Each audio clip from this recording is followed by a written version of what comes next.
Welcome. And today I want to talk about renting versus owning your own vehicle for gig work. This is actually my third recording. Every time I recorded, I found another mistake in a spreadsheet and I was correcting it. So I do apologize that you guys might be getting notification and there is no video there. But hopefully, this is my final video.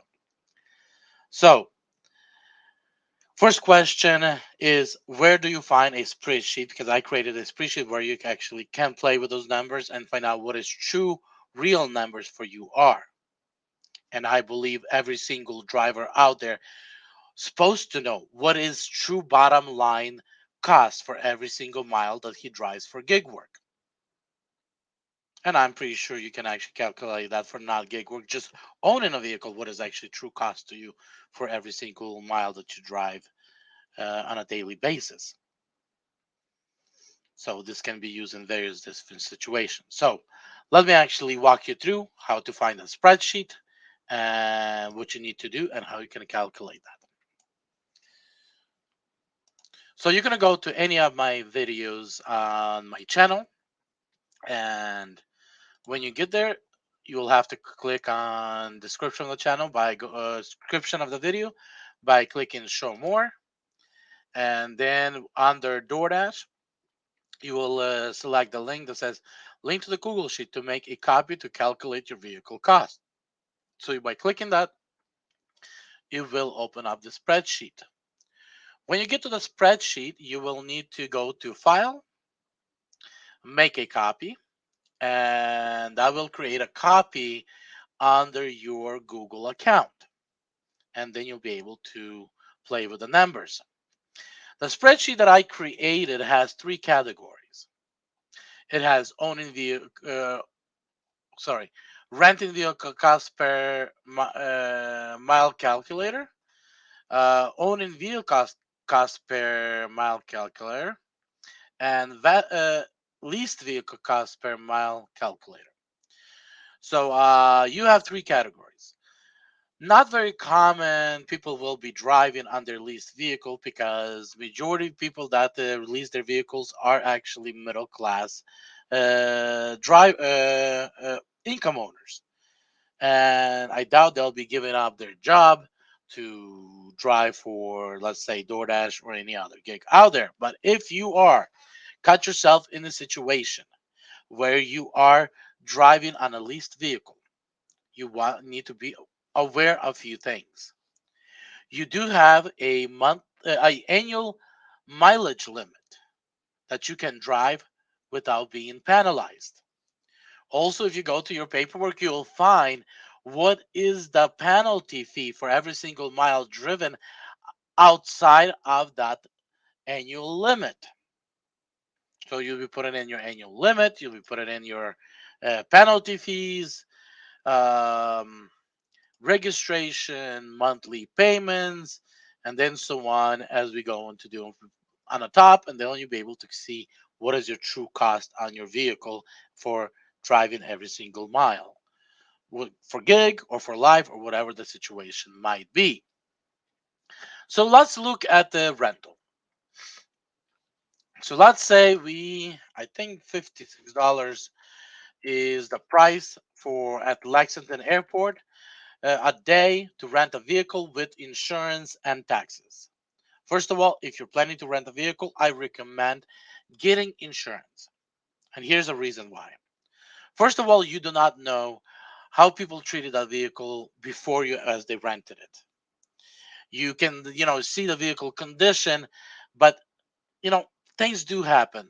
Possible accidents and etc. can happen as well. And you don't want to get caught in a situation where you rented a vehicle and now you got stuck with certain fees and etc. So insurance, I personally would recommend. At the end of the day, it's up to you what you decide to do. Then you have a miscellaneous monthly expense. Like for me, I pay for a car wash on a monthly basis, so I have an additional $36 a month fee that's related to the vehicle. Then prices right now in my area is around $4. It's $3.99. when I drive for DoorDash, I was averaging about 200 miles for driving for DoorDash, plus an additional 100 miles for commute. So we're gonna use just for DoorDash as if I lived in Lexington. Average mile per gallon depends on the rental. As we calculate here, the small vehicle, they're probably going to get around 30 to 35, 40 maybe miles a gallon. So we can use about 35 miles a gallon. And you'll be driving for 5 days a week. So we're not going to be driving on the weekends. So let's say example of that.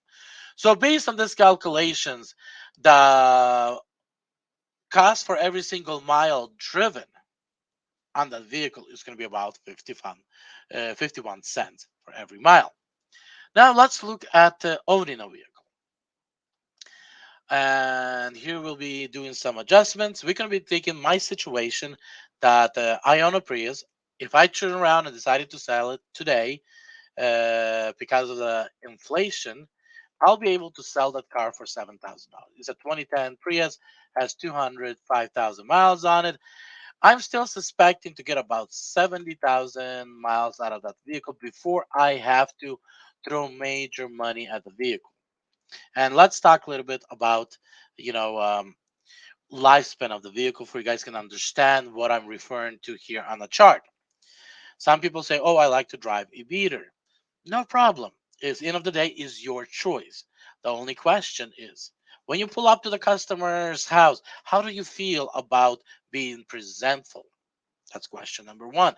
Question number two, when you start driving vehicles that are at the end of their life cycle, you start having monthly expenses, repair expenses. Let's say one day you have an alternator went out. Second month you have a fuel pump went out. Third month you have a suspension went out. And every single month something goes out. Great if you know how to repair it yourself. But if you have to take it to a mechanic, it can cost you quite a bit of money. Second thing is, even if you do the work yourself, you still have to calculate your personal time that you're going to spend on fixing your vehicle. Let's say, example, an alternator goes out. It's about an hour spent of time. That is, you have to go to AutoZone. You have to pick up an alternator, go home, and get that alternator replaced. You're averaging about 20 bucks an hour when you're out there driving. So now you're sitting by the vehicle and trying to get the vehicle fixed for an hour. Let's say that alternator is 80 bucks plus $20 of your time. So right now you have a cost of about $100 that just costs you that repair. So, how many repair of those you actually throw in every single month? You need to calculate and see, is it worth holding on to the vehicle, or maybe it's time to let it go and get another vehicle. So that is something you need to ask yourself. So that's what you I recommend when I'm talking about lifespan of the vehicle is how many miles you still suspect to get out of the vehicle before you start replacing parts, where it starts getting you, where it starts costing you money, where you start, replacing suspensions, alternators, fuel pumps. Example, a fuel pump is not a 1 hour job; it's a couple-hour job. No, maybe I'm wrong. Most cars you can access the fuel pump from under the seat, so yes, that would be about an hour job. Unless you have to dump the fuel tank, then yes, then it becomes more than 1 hour job. So I do apologize, didn't kind of made a mistake there. Suspensions depends on what are you just working on the suspension might cost more. So that's it. So vehicle registration. I put down about $100. Honestly, that's about what I pay a year. Monthly payments. I own the vehicle outright, so there is no monthly payments. But some people might have a monthly payment because they finance in their vehicle because they do not have cash to pay for it. Insurance. It's about we leave it at 85 bucks, so about 85 bucks. The maintenance cost per 3,000 miles. So here's where I calculate oil changes and etc. So oil change about 3,000 miles. So that's about what it cost me, about $65 because I use high end synthetic oil. I also use a high end oil filter for synthetic oil. So 65 bucks is about what it cost me. We're gonna drop to 36 here. So let's say here we have my car wash is 36 months. I don't have any other monthly expenses. Tires. I want to touch bases on tires. You want to actually go and get a quote. How much would it cost you to get good quality tires on your vehicle, all four tires? So that's be the amount put in. Now, like for example, I drive Michelin tires that are 80 to 1,000 mile tires, which cost about $650. But I did not put in 80,000 miles because the way we drive, we stop and go, we take right and left turns. We are city driving, and we drive for hours. So life of the tires are cut back dramatically compared to what they warranty the tire to last for. So roughly about 65, 70% of the life of the tire is I suspect the tire to last you. So in my situation, I believe I can get 50,000 miles out of those tires, and then I would have to go replace because I'll feel uncomfortable and start putting myself in a risk when it's heavily rains or when a winter starts coming around or etc. So that is where you would put in your tires cost and life of those tires. Then fuel. Right now the price is around 388 as low in my area, but I also use a little bit better fuel, so I spend about 3.99 on the fuel, so $4 per gallon. Suspectancy of driving is about 200 miles a day. Calculating that is if I still would be doing DoorDash, but we will play with those numbers later on. And average fuel per gallon of my vehicle is about 38 miles a gallon. So we'll adjust that. And I'd say I'll be driving for 5 days. So my vehicle cost for every single mile I drive is about 27 cents, which is a lot more cheaper than actually renting a vehicle. Let's now make some adjustments. Let's say I only drive 100 miles. Then my cost would actually be 30 cents for every single mile I drive. Let's say before I used to drive 200 miles, about 100 miles commute. So my total mile for today's were $300. That means my cost for every single mile, my true cost would have been 26 cents, which now I drive about 60 to 100 miles plus commute, so about I'll say 180 average. So my real cost right now is about 27 cents per every single driven mile. So I want to actually bring, and you guys can do the same thing for leased vehicle. So I want to bring an example of somebody that recently bought a vehicle. He drives a lot. You guys might know him.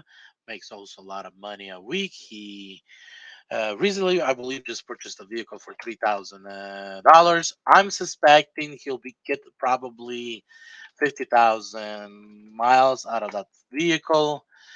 He might need to throw some more money in it, so we might have to praise the price. Um, I don't know what's the registration, probably New York or surrounding area of New York. Let's say $200 registration annual, probably more than that, but let's keep it that. He doesn't have monthly payments. Insurance, let's keep it $85. And maintenance cost, let's say he's using high end oil stuff. Um, let's say he has some miscellaneous expense of $36, which we're gonna leave at that because it is an older vehicle, which means he will have some monthly unsuspected expenses. Let's say a handle broke, something else, and something else. Tail light bulbs went out, headlights went out, whatever. Alternator, just there's a lot of things on an old vehicle that can go wrong. We'll leave the tire situation the same. I'm pretty sure at their area, at New York, fuel price probably around 460. He drives probably around 300 miles a day. On that Accord, he's probably getting around 30, 33 miles a gallon. Um, and I know he drives for 7 days a week. So his cost on his vehicle will be around 25 cents a mile. So that's how you kind of would, adjust your situation, kind of figure out what is your true cost for every single mile you drive. End of the day, you do want to know what is the true cost. Because, let's say example, your true cost is 25 cents a mile, but IRS allows 56 cents. That means you have a 31 cents of that spread, that difference that you will be pocketing for every single mile you drive for business. That's one is something you want to be aware of. What is your true cost is, and how much you're benefiting from driving for work. Because we're not talking about taxes here. We're talking about here true cost on your vehicle. What else I can say? We can go over quickly through the leased vehicle. So, like I said, um, what is the annual allowance? What is the penalty when you go over your annual allowance? Vehicle registration, monthly payment. Oh, let's say one more thing. Let's say you went and that person actually financed his vehicle. He has $100 payment on the vehicle. Right now, the price went up to 26 cents. So, so that will calculate. Why, you might say, but why are you trying to calculate the depreciation as well as monthly payment? My goal here was to, when you reach the end life of that vehicle, um you have some money left to actually go and buy another vehicle of somewhat equal value, as long as the inflation stays the same. So that was actually the goal. So when you drive through 50,000 miles, you will have $3,000 in your bank account. Here's one something else for you guys to consider is having a separate account for your vehicle expense. That means, let's say you drive for 200 miles, you calculate 200 miles times 25 cents, and you move a certain amount of money into that account.